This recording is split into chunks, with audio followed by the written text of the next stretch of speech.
کہ جب ہم بیمار ہوتے ہیں ڈاکٹر سے رابطہ کرتے ہیں اور اسی طرح ہاسپٹل میں جاتے ہیں تو اس کے بعد جب تھک جاتے ہیں نا تو کہا جاتا ہے کہ چلے بھئی کوئی اللہ توبہ ہی کروا لو، کوئی دعا کروا لو، ہو سکتا ہے کوئی اور مسئلہ نہ ہو۔ ہونا یہ چاہیے کہ سب سے پہلے جب بندہ بیمار ہو فوراً سے پہلے وضو کرے اور 2 رکعت نماز پڑھ کے اللہ تعالیٰ کے حضور توبہ استغفار کرے تو شافی کی طرف رجوع کرنا چاہیے، ڈاکٹر کی طرف سب سے پہلے نہیں رجوع کرنا چاہیے۔ کیا بات ہے۔ کبھی خوشیوں کی زندگی ہے اور کبھی پریشانیوں میں سے ایک پریشانی بیماری ہے۔ اچھا، بیماری قرآن مجید میں اگر دیکھا جائے تو 3 قسم کے اسباب ہیں جس سے بندہ بیمار یا بیماری کے یہ اسباب میں سے ہے۔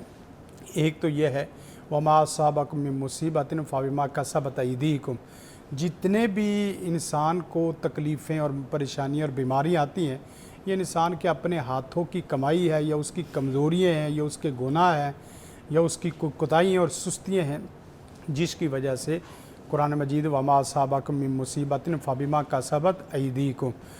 اور پھر دوسری وجہ یہ ہوتی ہے، سوری میں یہ پوچھنا چاہی تھی، کسی بھی قسم کی بیماری کوئی بھی انسان بیمار ہوتا ہے یہ اس کے اعمال ہوتے ہیں تو وہ بیمار ہوتا ہے؟ بالکل یہ قرآن مجید کی آیت ہے میں نے جو پڑھی ہے۔ ہے۔ دوسری وجہ یہ ہے کہ ما اصاب من مصیبت الا باذن اللہ، وہ بندہ بے نمازی نہیں ہے، نمازی ہے، ذکر اذکار کرتا ہے، تلاوت کرتا ہے، قرآن مجید پڑھتا ہے، لیکن اس کے باوجود اس کو بیماری آ جاتی ہے جی تو یہ اللہ کے حکم کی وجہ سے ہوتی ہے۔ اللہ اس کو نمازی آدمی کے لیے جو اس کا درجہ رکھا ہے، جو اس کا مقام رکھا ہے، اللہ تعالیٰ نے جو اس کو عزت اور اسی طرح جو شہرت اور مقام و مرتبہ اور دینا ہے، وہ اپنے اعمال سے اس قدر وہ مرتبہ حاصل نہیں کر پا رہا ہوتا۔ مثلا یہ ہے کہ اس کا مقام و مرتبہ یہ ہے لیکن وہ ابھی اپنی نیک اعمال سے اور اپنی اچھے اعمال سے یہاں تک پہنچا ہے۔ اب یہ غیب جو ہے وہ اللہ تعالیٰ اس کو تکلیفوں اور بیماریوں میں مبتلا کر کے وہاں تک پہنچا دیتا ہے۔ مگر حافظ صاحب کچھ لوگ نا یہاں بڑا پریشان ہوتے ہیں کہ ایک تو بیماری اس کو اس کے اعمال کی وجہ سے ٹھیک ہے اور اس کی جو پریشانیاں ہیں وہ سب کچھ اس وجہ سے ہو جاتی ہیں، بٹ ایک جو ہے وہ اللہ تعالیٰ اس کے گناہ معاف کرنے کے لیے اس کو بیمار کرتا ہے تاکہ وہ جو آپ نے کہا ہے کہ گیپ فل ہو جائے وہ ہو جائے۔ اب اس میں انسان کو پتہ کیسے چلے گا کہ یہ وہ کون سی بیماری ہے جس میں ہم نے کوئی غلط کام کیا ہے، کوئی کسی کے ساتھ برا کیا جس کی وجہ سے ہم بیمار ہوئے، یا پھر ہماری اللہ تعالیٰ کوئی ہمیں نیک بندوں میں چننا چاہتا ہے تو اس نے ہمارے یہ جگہ پر کرنے کے لیے ہمیں بیمار کیا؟ ہاں، اس کا بڑا آسان طریقہ ہے۔ اگر بیماری آنے سے پہلے آپ 20 یا 50% ایمان پہ تھے، مثلا 5 وقت کے یا 3 وقت کے نمازی تھے، ٹھیک ہے، 2 وقت کے نمازی تھے، دعا 1 وقت کرتے تھے، قرآن مجید کبھی کبھار تلاوت کرتے تھے، ذکر کبھی کبھار کرتے تھے، صدقہ کبھی کبھار، لوگوں کے ساتھ ہمدردی کبھی کبھار کرتے تھے۔ بیماری آنے کے بعد آپ کی دعا کا وقت دورانیہ 3 منٹ سے 10 منٹ ہو گیا، نمازوں میں پہلے سے زیادہ نکھار پیدا ہو گیا، قرآن مجید کی تلاوت میں باقاعدگی آ گئی، ذکر اذکار میں باقاعدگی آ گئی، تو سمجھ لو یہ اللہ کی طرف سے آزمائش ہے، یہ رحمت ہے، زحمت نہیں ہے، یہ سختی نہیں ہے۔ اور اگر آپ کو بیماری آنے کے بعد 50 سے آپ پھر نیچے چلتے جا رہے ہیں، آپ شکوے پہ آ گئے ہیں، شکایات پہ آ گئے ہیں، اور اسی طرح واویلا جزا فضا پہ آ گئے ہیں، مایوسی پہ آ گئے ہیں، اور اسی طرح اللہ تعالیٰ کے ساتھ ناشکری کے معاملات میں آ گئے ہیں، تو سمجھ لو کہ اللہ تعالیٰ کی آپ کو دنیا میں پکڑ یا سختی آ گئی ہے۔ یہ بڑا آسان طریقہ ہے اور یہ پہچان ہے، وگرنہ مومن آدمی حالات کے بدلنے سے اس کا ایمان نہیں بدلتا۔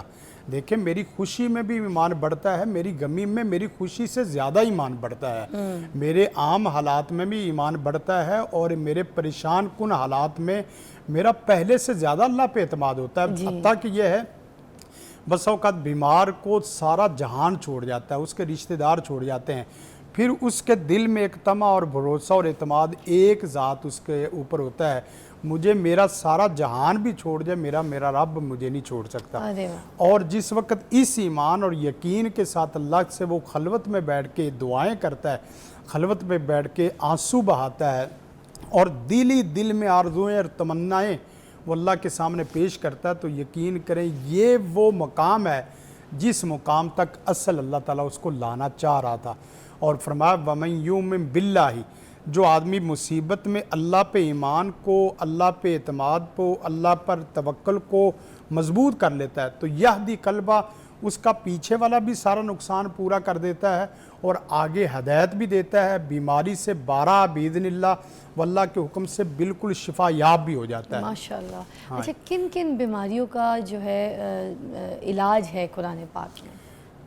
قرآن مجید گویا کہ تمام بیماریوں کا علاج ہے، کوئی ایسی بیماری نہیں ہے کہ جس کے لیے قرآن سب سے بڑا شفا نہ ہو۔ امام ابن قیم اور امام ابن تیمیہ علیہ رحمہ فرماتے ہیں کہ ما انزل اللہ دان، اللہ تعالیٰ نے کوئی بھی ایسی بیماری نازل نہیں کی، اتاری نہیں ہے، الا انزل اللہ شفاء، مگر اس کی شفا اس سے پہلے اتاری ہے۔ اور دنیا میں کوئی بھی مرض ایسا نہیں ہے جس کی سب سے بڑی شفا قرآن کریم نہ ہو۔ آپ قرآن مجید کو دیکھیں، یا ایھا الناس قد جاءتکم موعظۃ من ربکم وشفاء لما فی الصدور، قرآن مجید موعظہ حسنہ بھی ہے اور تمام قسم کی بیماریوں کا، حتیٰ کہ امراض بدنیہ ہو یا امراض روحانیہ ہو، جسمانی بیماریاں ہوں یا روحانی بیماریاں ہوں، آپ قرآن مجید کو سب سے پہلے پڑھنا شروع کر دیں۔ حتیٰ کہ یہ ہے کہ ہماری عادت یہ ہے کہ جب ہم بیمار ہوتے ہیں ڈاکٹر سے رابطہ کرتے ہیں اور اسی طرح ہاسپٹل میں جاتے ہیں اور اسی طرح اپنے پورے اسباب اختیار استعمال کرتے ہیں، اس کے بعد جب تھک جاتے ہیں نا تو کہا جاتا ہے کہ چلے بھئی کوئی اللہ توبہ ہی کروا لو، کوئی دعا کروا لو، ہو سکتا ہے کوئی اور مسئلہ نہ ہو۔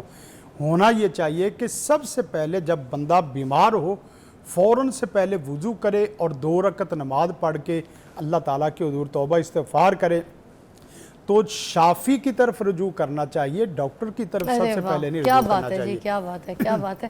ایک کال بھی ہمارے پروگرام میں شامل کرتے ہیں۔ السلام علیکم جی، السلام علیکم، کون ہے کال پہ؟ جی میرا نام علی ہے۔ جی علی، کیا کہیں گے؟ ہاں میں یہ پوچھنا چاہتا ہوں کہ مجھے شوگر کی پرابلم ہے، لیکن یہ کہ ابھی ریسنٹلی پرابلم ہوئی ہے، تو میں چاہتا ہوں کہ کوئی ایسا وظیفہ قرآن کی روح سے میں پڑھوں کہ وہ یا تو ختم ہو جائے یا میری ایسی رہے کہ نارمل زندگی گزار لوں۔ اچھا، شوگر کے لیے، ٹھیک ہے شفیق الرحمان صاحب، شوگر کے لیے شوگر کے لیے سب سے بہترین دعا تو سورۃ فاتحہ اور پھر سورۃ تغابن، سورۃ تغابن کثرت سے آپ پڑھ لیں اور سورۃ فاتحہ۔ سورۃ تغابن کثرت سے مراد یہ ہے کہ آپ 3 دفعہ پڑھ سکتے ہیں، 3 دفعہ پڑھ لیں، 2 دفعہ پڑھ سکتے ہیں، 2 دفعہ پڑھ لیں، 1 دفعہ کم از کم آپ کو پڑھنی چاہیے، لیکن سورۃ تغابن کا مضمون پڑھیں۔ ہمارے لوگ صورتوں کے لفظ پڑھتے ہیں، صورتوں کے مضمون نہیں پڑھتے۔